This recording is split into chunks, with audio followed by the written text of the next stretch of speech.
यह कहानी मैं तुम लोगों को इसलिए सुना रहा हूँ क्योंकि अब मैं जानता हूँ कि कुछ चीज़ें इस दुनिया में ऐसी होती हैं जिन्हें समझाया नहीं जा सकता। जो कुछ भी मैं आप लोगों को बताने जा रहा हूँ वह सब कुछ सच है। हर एक शब्द, हर एक घटना। मैं चाहता भी हूँ कि यह झूठ हो, लेकिन दुर्भाग्य से ऐसा नहीं है। यह घटना दिल्ली के पास एक छोटे से शहर मेरठ की है। 2019 की बात है। मेरा नाम राज है और मैं उस समय दिल्ली के एक आईटी कंपनी में काम करता था। हर महीने मैं अपने घर मेरठ आता था अपने माता पिता से मिलने। नवंबर का महीना था।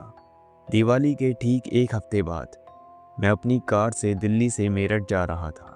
शाम के करीब 6 बजे घर से निकला था और रास्ते में कुछ काम होने की वजह से मुझे जाने में देर हो गई थी। रात के करीब 9:30 बज चुके थे जब मैं मेरठ की सीमा में घुसा था। मेरठ में मेरे माता पिता शहर के बाहरी हिस्से में रहते थे, जहां अभी भी खेत और पुराने मकान ज़्यादा थे। मेन रोड से मेरे घर तक पहुंचने के लिए एक छोटी सी कच्ची सड़क से होकर जाना होता था, जो करीब 2 किलोमीटर की थी। जब मैं उस कच्ची सड़क पर मुड़ा तो मैंने देखा कि सड़क के दोनों तरफ के खेतों में एक अजीब सी धुंध छाई हुई है। नवंबर में यह आम बात थी, लेकिन आज कुछ अलग लग रहा था। धुंध इतनी घनी थी कि कार की हेडलाइट भी ज़्यादा दूर तक नहीं दिख रही थी। मैं धीरे धीरे कार चला रहा था। अचानक मेरी कार के हेडलाइट में कुछ दिखा। सड़क के बीचों बीच एक आदमी खड़ा था। उसकी पीठ मेरी तरफ थी। मैंने हॉर्न बजाया लेकिन वह नहीं हिला। मैं गाड़ी रोककर उतरा। वह आदमी एक सफ़ेद कुर्ता पहने हुए था। उसके बाल काफ़ी लंबे थे और वह बिल्कुल स्थिर खड़ा था। मैंने आवाज़ लगाई, लेकिन कोई जवाब नहीं आया।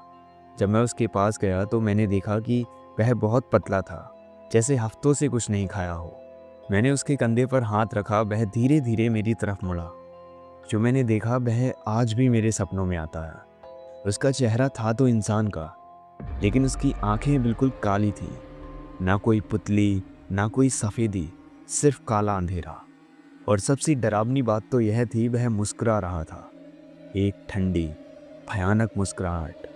मैं तुरंत पीछे हटा। मेरे होश उड़ गए थे। वह आदमी अभी भी वहीं खड़ा था, वैसे ही मुस्कुरा रहा था। मैं भागकर अपनी कार में बैठा और तेजी से कार को स्टार्ट किया। जब मैंने रियर व्यू मिरर में देखा तो वह वहीं खड़ा था, लेकिन अब उसका चेहरा मेरी तरफ था। मैं तेजी से घर की तरफ भागा।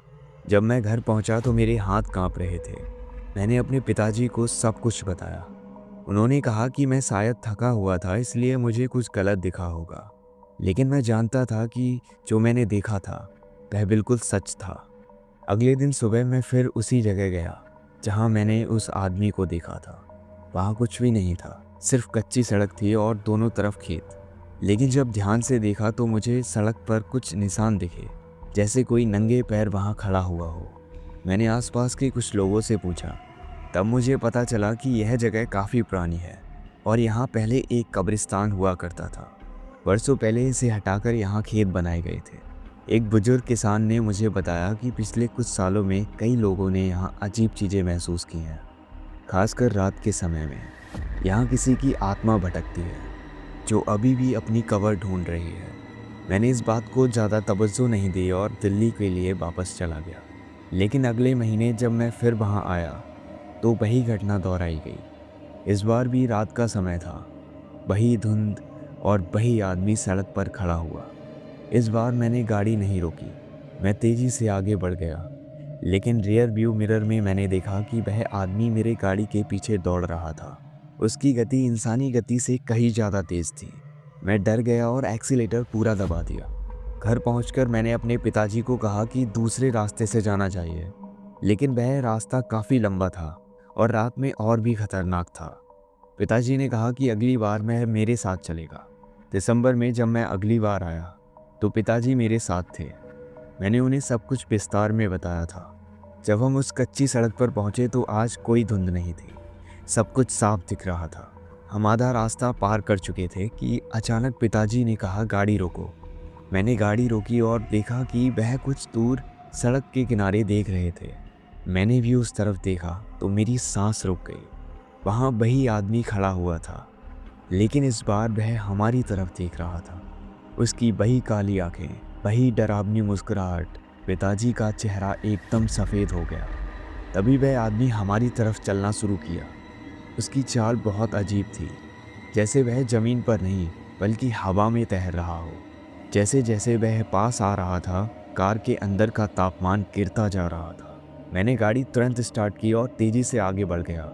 लेकिन जब मैंने साइड मिरर में देखा तो वह हमारे बराबर चल रहा था, बिल्कुल गाड़ी की स्पीड के साथ। अचानक उसने कार की खिड़की पर हाथ मारा। उसकी उंगलियां बहुत लंबी थीं और नाखून बिल्कुल काले थे। मैंने एक्सीलेटर और जोर से दबा दिया। कार की स्पीड लगभग 80 से ऊपर हो गई, लेकिन वह अभी भी हमारे साथ था। तभी अचानक वह गायब हो गया, जैसे वह था ही नहीं। हम दोनों की सांस तेज चल रही थी। पिताजी ने कहा कि अब वह मानते हैं कि यहाँ कुछ गड़बड़ है। अगले दिन हमने पास के एक मंदिर से पंडित जी की सलाह ली।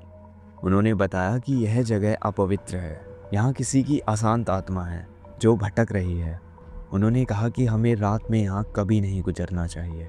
लेकिन जनवरी में एक रात मुझे अचानक दिल्ली से आना पड़ा। मेरी माँ की तबीयत नाक से ख़राब थी। मैं रात के 12 बजे निकला था।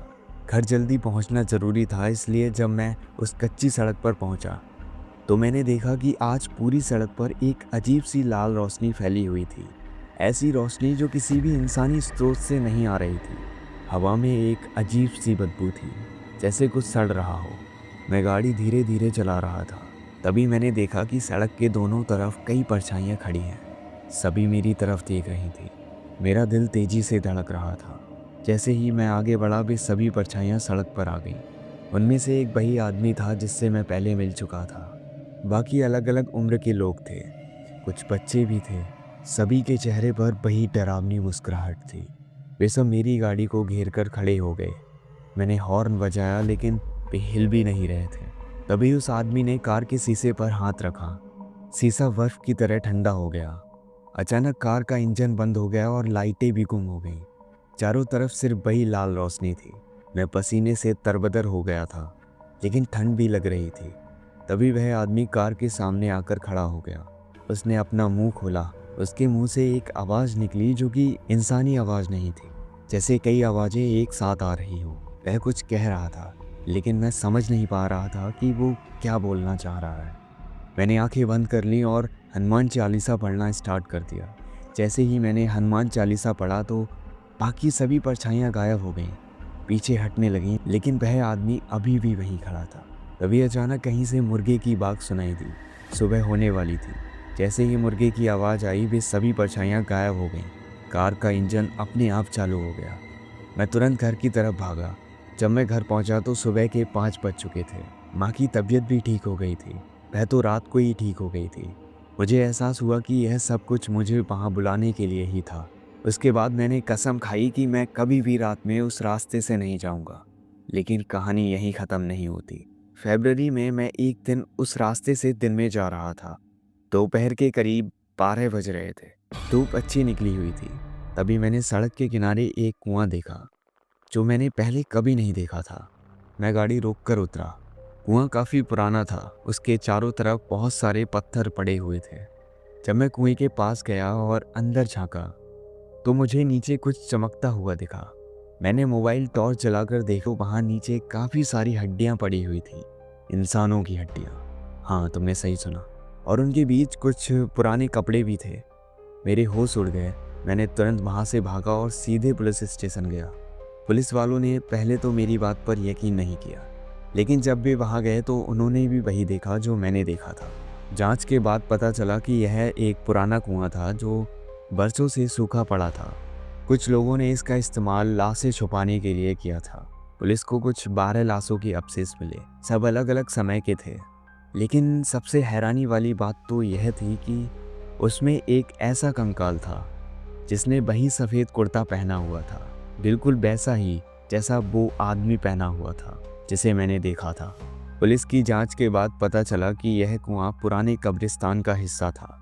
जब कब्रिस्तान हटाया गया तो कुएं को हटाना भूल गए थे और यहाँ किसी ने कई लोगों की हत्या करके उनकी लाशों को कुएं में फेंक दिया था। फॉरेंसिक लैब की जांच के अनुसार कुछ लाशें 20 से 25 साल पुरानी थीं और कुछ 10 से 15 साल पुरानी। सबसे पुरानी लाश करीब 30 साल पुरानी थी, वही जिसने सफ़ेद कुर्ता पहना हुआ था। पुलिस ने कुएं को साफ कराया और सभी अवशेषों का उचित दाह संस्कार कराया। मंदिर के पंडित जी ने वहां पूजा पाठ भी की। उसके बाद वह जगह शांत हो गई। लेकिन मैं आज भी उस रास्ते से रात में नहीं जाता, क्योंकि मैं जानता हूँ कि कुछ आत्माएं इस दुनिया को छोड़कर जाने के लिए तैयार नहीं होती, खासकर उनकी मौत जब अप्राकृतिक हो।